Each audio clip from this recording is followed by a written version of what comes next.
Hello, everyone. I'm Theron Schaefer-Meyer, my wife Shanna, and our good friend Grace, who's going to be doing some translation for us since we only speak one boring language of English. So today we want to learn a little bit about ways to submit ancestors to the temple. And the method we're going to be using is ancestors who have tasks. On the Family Search Family Tree app. Magandang umaga sa inyong lahat. Ngayon, gagawin natin ang isa sa mga paraan paano humanap ng mga ninuno sa pamamagitan ng app sa cellphone o sa inyong gadget. At ang gagawin natin ay Ancestors with Tasks. So ancestors with task is where we're going. We're using the task option in the Family Tree app. So, pupunta tayo sa Ancestor Task. Gagamitin natin yung app natin na nasa ating gadget. If you're using an Android phone, again, it's the three lines at the top. Kapag ginagamit ninyo ay Android, hanapin ninyo yung tatlong linya na nasa taas. Then come down to tasks in Android and in iPhone. Kung iPhone naman, punta kayo sa baba, meron doon nakalagay na task. It's then going to look for any people in our files who are needing tasks to be done, to be performed. So, ang hinahanap natin ay yung mga tao na kinakailangan nila ng tasks sa baba ng temple. If you have a fairly large tree in your app, then you'll probably have some tasks that will show up. Pagka marami kayong mga nakalagay na mga pangalan ng inyong mga ninuno sa inyong Family Tree app, marami kayong makikita sa task. So if you've always said, well, I know I need to do family history, but I just don't know where to begin, this is an excellent place to begin. Let the computer tell you where you need to start.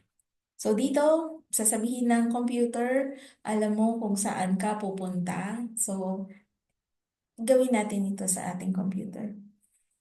So our main focus today, of course, is submitting a name to the temple. And this will show us one of our tasks, of course, is to submit names. So we want to, once we click on temple, that's going to sort it so that the temple opportunities come to the top. So ngayon, pagka i-click mo yung temple sa taas, ito ay magsusort or aayusin niya ng computer or ng inyong gadget at ilalagay niya sa unahan yung mga pangalan na merong temple icons. So the green temple names, oops, I'm sorry, let's try that again. The green temple names have both a birth and or death date and a place. So yung green temple or yung bending temple, makikita ninyo yun. Ibig sabihin nun, meron na siyang araw ng kapanganakan o lugar ng kapanganakan. The gold temple names don't have a birth or a death date and place. It will have none or only one. It doesn't have both. Kapag ka naman ginto, walang pareho. So sa green, meron siyang birth or araw ng kapanganakan, araw ng kamatayan at lugar. Kapag ka naman ginto, it's pwedeng may kapanganakan or merong kamatayan pero kulang. I probably Okay, need to and- clarify that a little bit. You have to have a date and a place for either the birthday or the birth, the death, or the marriage. We need both date and place for one of those events.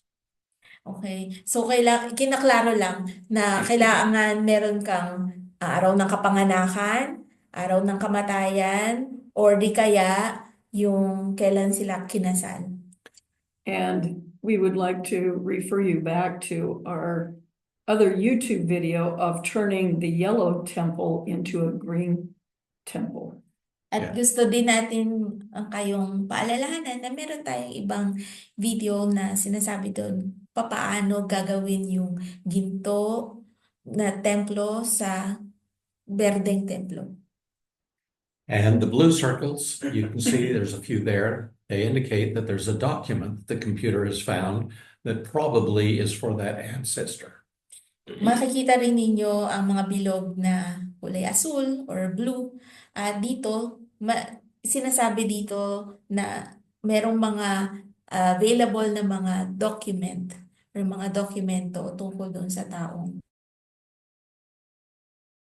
Blue circles are also the hints.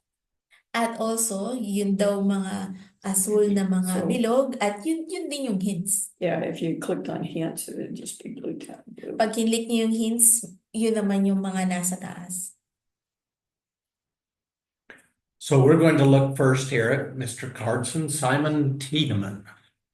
Titignan natin ngayon ang halimbawa si Carson Simon Tiedemann. He has a green temple. We're going to click on the green temple. Meron siyang icon na kulay green. I-click natin yun.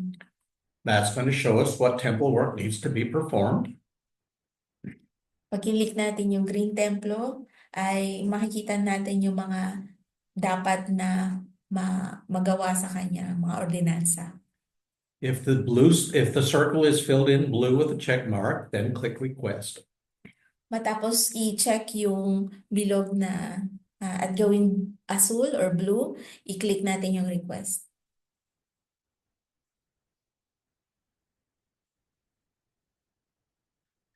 That then will put that name in your temple file. So then you need to go to temple at the bottom on the iPhones, or again, click on the 3 lines in the Android and come down to temple.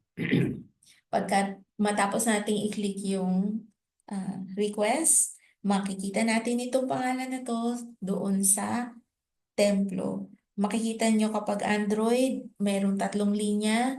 I-click nyo yun, i-click nyo yung templo. Kapag naman Apple ang gamit niyo na nasa baba siya, may click nyo yung templo. So as you see in my reservations, there's Mr. Cardston Simon Tiedemann. So again, we want to give him a blue circle telling the computer that's the name we want to work with. Pagkatapos i-click yung templo, makikita nyo sa baba ng My Reservation, makikita nyo yung pangalan niya ng ginawa natin kanina, Carsten Simon Tiedemann, at i-click ninyo yung bilog na magkaroon ng checkmark. Then it's just simply share that name with the temple. At i-click natin yung share sa templo. And again, we could have shared it with an individual, but in this case, we just want to share it with the temple. May mga meron itong share sa individual, pero ngayon gagawin natin share with temple. And it's going to ask us which ordinances would you like to share. You can click on all of them. This time, I'm just going to share baptism and confirmation so that my grandchildren have some work for them to do. Pagkatapos i-click yun, makikita ninyo yung mga ordinansa na po pwedeng gawin. Pwede mong i-click lahat, pero sa ngayon, ang i-click lang ay baptism and confirmation. So the other ordinances that I have not selected will remain in my reservations for me to take to the temple. So yung ibang mga ordinansa ay katulad ng initiatory, endowment, sealing to parents, maiiwan yun sa under my reservation. Pag kinlik mo yung temple, ang mapupunta lang doon, baptism and confirmation.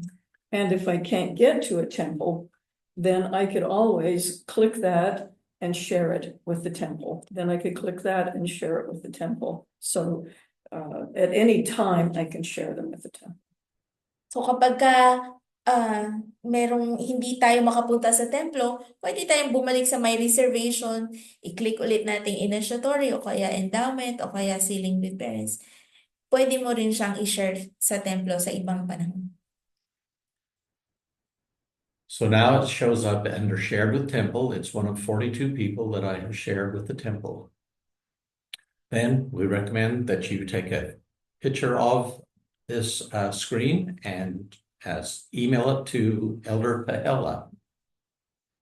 Ngayon, pagka pumunta ka dun sa share with temple, marami siyang nakalagay dun na chinare niya sa templo.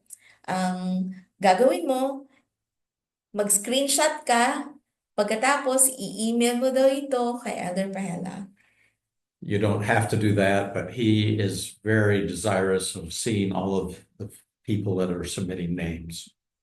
Hindi naman siya kasama sa proseso, pero hinihingi ni Elder Parela kung pwede na ibigay or bigyan siya ng kopya na kayo ay nakapag-submit sa templo. Okay, once you have shared a name with the temple, we want you to help others share a name with the temple. Everyone in the Middle East should be sharing a name with the temple. Kapag kayo ay nakapag-share na sa templo, sinasabi ni Sister na i-share nyo din yun sa iba. Turuan nyo din yung iba na sila din makapag-share sila sa templo para lahat tayo mga nasa Middle East makapag-share tayo sa templo. We hope you've learned a very easy way to begin with temple and family history work and to submit a name to the temple. We have 4 ways of submitting. You'll come back, we'll show you some of the other methods. At ito yung pamamaraan paano mag-share sa temple. Ito yung isa sa pamamaraan at sa susunod, babalik kami para magturo ulit sa inyo. Bye-bye. Bye.